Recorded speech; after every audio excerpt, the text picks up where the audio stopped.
চলো এখন ভোলা মাছগুলো ভাজবো। নুন হলুদ দিয়ে মেখে রেখেছি। এখানে আমার কড়াই গরম হয়ে গেছে, তেল দিয়ে দিচ্ছি। তোমার তেল গরম হয়ে গেছে, দিয়ে দেবো মাছগুলো। মাছগুলো একটু দেবো।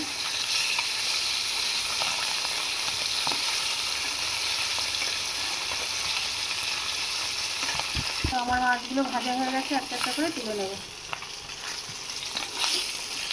গরম হয়ে গেছে, দিয়ে দিচ্ছি পেঁয়াজ বাটা,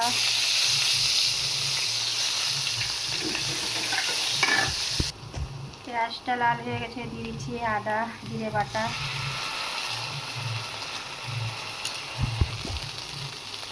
দিয়ে দিচ্ছি নুন হলুদ আর কাশ্মীরি গুঁড়ো লঙ্কা, আর দিয়ে দিচ্ছি লঙ্কা, দিয়ে দিচ্ছি টমেটো পেস্ট, দিয়ে দিচ্ছি মাছগুলো। এবার দিয়ে দেবো জল।